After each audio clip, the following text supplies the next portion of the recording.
आमे जानिचे जे देशर जो विशाल गणतंत्र अच्छी लोकतंत्र अच्छी एवं समस्त देशवासी सुरक्षा पाई जो संविधान रही सांविधानिक विधि व्यवस्था रही सेथरे कौनसी लोक जेते भी क्षमताशाली हो तापाई किछि स्वतंत्र व्यवस्था बा स्पेशल प्रिविलेज बा आईन ठू कौनसी एग्जेम्पशन नहीं से जेते बड़ लोक होता किंतु आमे देखिले जे गत 7 तारिख रे पुरीर राजभवन ठारे राज्यपालंकर जो प्रॉपर्टी रही जो तांकर बासभवन ठारे आउ से समय रे जेतेबेले देशर महामहिम राष्ट्रपति ओडिशा रे उपस्थित रहिचंती से समय रे राज्यपालंकर पुओ जे जणे अणओडिया झारखंड रो लोक सीए राज्यपालंकर ऑफिस रे राजभवन रे कार्यरत जणे ओडिशा सरकार एसंकु तांको सांग मानक सह मिसी निस्तक माड़ मारिबा शारीरिक निर्यातना दबा तांको मानसिक अत्याचार करिबा असम्मानित करिबा आत्मसम्मान को हानि पहुँचेबा जता उपरे छेप पकईकी ताकू चाटिबा पाई की कहिबा अशालीन मंतव्य दबा ए सबु प्रकार गंभीर निर्यातना तांको उपरे देले एवं परवर्ती काल रे एएसओ जनक चारिआडे बुलिकिरी तांकर दुर्दशार कथा तांको उपरे हेइथिबा आक्रमणर कथा खोद मुख्यमंत्री आरंभ करी मुख्यमंत्री उपमुख्यमंत्री राज्यपाल राज्यर डीजी पुलिस प्रशासन कलेक्टर समस्त पाखरे कहला परे मध्य आज जाए 10 दिन हो गला जी घटना घटेले तांको उपरे कौनसी कार्यानुष्ठान ग्रहण करागला नहीं एवं जहाँ उपरे घटना घटिला जहाँ को एते निर्यातना दियागला तांको मध्य कौनसी प्रकार न्याय मिलिला नहीं। एटा अत्यंत दुर्भाग्यजनक दुखदायक हृदय विदारक एवं जो ओडिया अस्मितार डिंडिम पिटी ए बीजेपी सरकार शासन को आसीची जो ओडिया अस्मिता को मुंडेबार नाटक से करुचंती ओडिशावासी आगरे आज तार मुखा खोली जदि प्रकृत रे मोहन सरकार आंतरिकता थांता ओडिशावासी को तांकर अस्मितार शीर्ष रे पहुँचेबा पाई ताहले सेमाने तुरंत जे दोषी तांको उपरे दृढ़ कार्यानुष्ठान नहीं थांते। सबुठु दुखर कथा ए पूरा घटना भितरे जे सरकार गोटे मुहरे कहउचंती ओडिया अस्मितार कथा एवं ओडिया केमिति तार सम्मान रो शीर्ष रे पहुँचीबो आर पटे जड़े अण ओडिया जड़े ओडिया को निस्तुक माड़ मारुचंती ए कथा हाटरे पड़ी दांडरे गड़िलाणी आज ओडिशा ए घटना को लेकिन सर्वभारतीय स्तर रे लज्जित होउची निंदित होउची गणमाध्यम रे आज शिरोनामा पलटिची ए घटना एवं चारिआडे चर्चार विषय होइची किंतु राज्य सरकार नीरव रहिबा कोठी ना कोठी तांकर प्रकृत जो मनसा रही जो क्षमता लोभ ए पछरे रही एवं क्षमता पाई से माने किछि करिवे जो हाथ छेप पकईथिबे से मुहर ताकू चाटिबे एभली काम मोहन सरकार करूचंती।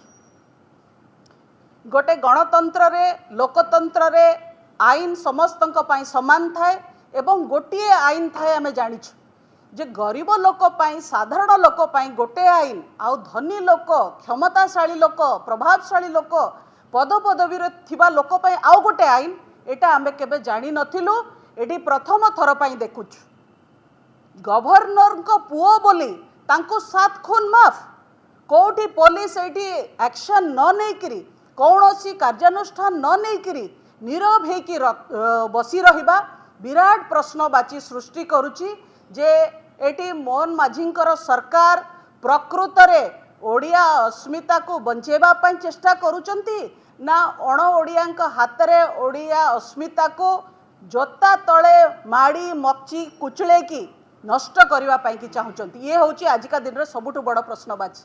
मु आपण मान आगे कहवाक चाहूँगी जितेबले नवीन पट्टनायक सरकार थिला सेतेबेले जी दोषी होउथला ताकू तुरंत दृष्टांतमूलक आखिदृशिया दंड मध्य मिलुथला।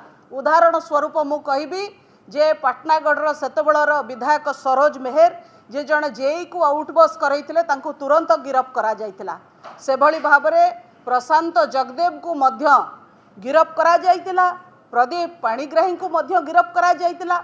एमती अनेक घटना घटीतिला किंतु एठार 10 दिन हो गलानी कौनसी कार्यानुष्ठान नौ नाहंती। मु आपण मानक जरिया रे पचारिबा पई चाहूची आईन कौन? आईन होची जे दोष करिथिबो सी दंडित हब एवं जहा उपरे दोष हेइथिबो ताकू न्याय मिलिबो। किंतु एठी आश्चर्यर कथा जहा उपरे एते निर्यातना हैला, जहा उपरे एते घटना घटिला तांको बदली करा होची अन्य जगह को, राजभवन रु तांको विदा करा जाउची एवं जे दोष कले सी एबे भी कलर टेकिकिरी बुलुचंती। राज्यपाल पुओ बोली तांको इम्यूनिटी मिलुची। आम संविधान रे से भली व्यवस्था किछि नाही। संविधान रे से भली व्यवस्था किछि नाही जे राज्यपाल पुओ 7 खून कले भी तांको माफ, राष्ट्रपति पुओ सी ताको माफ, से भली किछि व्यवस्था नाही। समस्ते समान, आईन आखिरे ए देश रे समस्ते समान। ताहले कौन पाई कि एबे जांके राज्यपाल पुओ जी आमे गणमाध्यम रे भी देखुचे, आमे से एएसओ को मंतव्य वक्तव्य भी शुणुचे कौ भली भाबरे तांकर सी खंडिया दंडिया होइचंती। सी डाक्तरखाना रे भी पड़ी थिले, तांका धर्मपत्नी कहउचंती मो स्वामींकर जीवन को विपद अछि, तांको मारी दिया जाई पारे। ए भली सांघातिक अवस्था रे से एएसओ को सुरक्षा दबा जगारे एठी स्पष्ट मोहन माझींकर सरकार राज्यपाल पुओ जी दोषी ताको सुरक्षा दौरान। तेणु सरकार स्पष्ट करंतु तांकर आभिमुख्य कौन। जदि ओडिया अस्मिता प्रति आंतरिकता नहीं सेतिकी सत्साहस थिबा दरकार बाहर के आसिकी कहबा पाई कि ओडिया अस्मितार कथा आमे मिछ कहितिलु, निर्वाचन जीतिबा पाई कि 4.5 कोटी ओडिया को भंडेबा पाई ओडिया अस्मितार कथा कहतुलु। सेतरे हमर कोनोसी आंतरिकता नाही किंतु कामरे जहा आपण आज देखौचंती एटा स्पष्ट जे ओडिया अस्मिता पाई आपणकर आंतरिकता नाही। जदि अछि ताहले मोहन माझींकर सरकार तुरंत राज्यपाल पुओ को गिरफ करंतु। जहा जेकोसी साधारण लोक ये घटना घटे था ताकू आपण अरेस्ट करी थांते। मु आपण मानक जरिया रे गणमाध्यम जरिया रे 4.5 कोटी ओडिया को ये प्रश्न पचारिबा को चाहूची। जदि आज आपण ये काम करी थांते, ए कांड करी थांते, जन को निस्तुक माड़ मारी जोतारे छेप पकई ताकू चाटिबा पई कहि थांते, ताकू सब प्रकार अशालीन गाली दे थांते, ताले पुलिस आपण को घर को आसी थांता ना नहीं, आपण को गिरफ करी थांता ना नहीं, आपण को आईन सम्मत दंड दे थांता ना नहीं। ताहले राज्यपाल पुओ को कौन पाई की सुरक्षा दिया जाउची, कौन पाई तांको स्पेशल प्रिविलेज दिया जाउची, आ को आईन बल रे तांको स्पेशल प्रिविलेज दिया जाउची। संविधान रो को धारा रे लेखा हेइची जे राज्यपाल पुओ जहा कले भी तांको छड़ा जीव, केबे भी छड़ा जीव नाही। ये होची देशर गणतंत्र। गणतंत्र रे आईन गोटिए, सी जी भी हो तापाई आईन गोटिए। तेणु करी जदि ये न करा जाउची ताले आगामी दिन रे बिजु जनता दल रास्ता रे बसिबो, गवर्नर हाउस सामना रे, राजभवन सामना रे बसिबो एवं आंदोलन करिबो। 4.5 कोटी ओडिया को प्रकृत अस्मितार कथा कही जागृत करवा। बहुत बहुत धन्यवाद। गुरुत्वपूर्ण पद गोटे बहुत गुरुत्वपूर्ण पदवी जहाँ बिना सरकार चली पारिबो नाही आमे जानिछु। एवं कैबिनेट रो प्रथम बैठक परे ही एडवोकेट जनरल कर नियुक्ति करा जाए, सबु बेले करा जाईची। राज्य सरकार की राजनीति करचंती आमे जानि नाहु। आमे स्पष्ट जानी पारुछु गोटे जो डिसीजन पैरालिसिस जहाँ को कहा जाए, निर्णय नहीं न पारिबार जो गोटे माने अकामी अवस्था रे राज्य सरकार थिला भलिया अनुभव होची। मासाधिक काल गलाणी सरकार शपथ नेलेणी किंतु जेतेबेले एडवोकेट जनरल नियुक्ति हो नाही सेतेबेले राज्यर क्षति होची, राज्यवासींकर क्षति होची एवं राज्यवासींकर पक्ष राज्यर पक्ष रखिबाकू केही नाहंती। एटा निश्चित भाव में मुझे कहबी गोटे जे सांविधानिक क्राइसिस, गोटे कॉन्स्टिट्यूशनल क्राइसिस एवं पॉलिसी पैरालिसिस, डिसीजन पैरालिसिस जोटा राज्य सरकार को हेइची। तेणु जना पड़ुची जे सेमाने सरकार चलेबा पई प्रस्तुत नाहंती, सरकार चलेबार विधि व्यवस्था जानी नाहंती, आउ थथमम होचंती।